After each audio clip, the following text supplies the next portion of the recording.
Bonjour à tous et bienvenue dans Brevet des collèges. Donc ici nous allons excusez-moi, résoudre Pondichéry Asie 2015, exercice numéro 7. Donc ça concerne un aquarium, voilà, qui a un rayon de 10 cm, donc le rayon ici c'est 10, et une hauteur de 18. Donc la hauteur totale de là jusqu'à là, ça fait 18. Donc la formule en fait du volume ne vous est pas donnée, n'est pas problème de troisième, donc on vous l'a donnée, vous avez jusqu'à l'appliquer. Donc prouvez que la valeur exacte du volume est de 1296 pi. Donc on n'a plus qu'à appliquer. On va remplacer ici le pi, on le laisse donc. La hauteur, on va la remplacer par 18. Le rayon par 10. Et la hauteur ici par 18. Voilà, donc on calcule ceci, surtout, voilà, en divisant par 3. Et on laisse le pi, ce qui nous donne 1296 pi. Donc moi j'ai remplacé pi par 3,14, ce qui nous donne 4069 cm3. Je vous rappelle que 1 litre c'est 1 décimètre cube. Donc pour passer des centimètres cubes au décimètre cube, eh bien on recule la virgule sur la gauche de 3. Donc on a 4 litres, 069. Mais ça, c'était la question numéro B.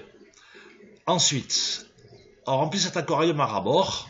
Voilà. Et on verse la totalité de ce contenu dans un autre aquarium parallélépipédique, excusez-moi.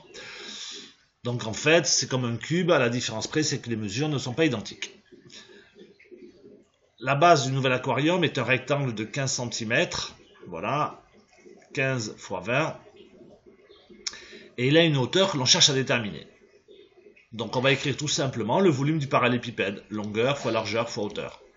Et on dit que ceci doit être égal à 4069 cm3. Ensuite, on va remplacer par ce qu'on connaît. Donc, on connaît la longueur et la largeur. 15 x 20, ça donne 300. Et on va isoler le h, puisque c'est ce qu'on désire, la hauteur du parallélépipède. Donc, on fait 4069 divisé par 300. Parce que je vous rappelle que pour enlever un produit par 300, on divise par 300 sur le membre de gauche et on divise par 300 sur le membre de droite. Ce qui nous donne en fait des centimètres cubes divisés par des centimètres carrés, ce qui va nous donner des centimètres. Voilà, donc vous prenez ça sur votre machine à calculer et on va arrondir, ça fera 16 cm.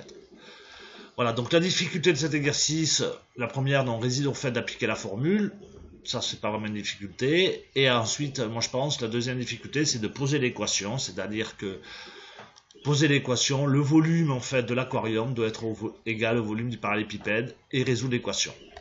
Voilà, je vous remercie beaucoup.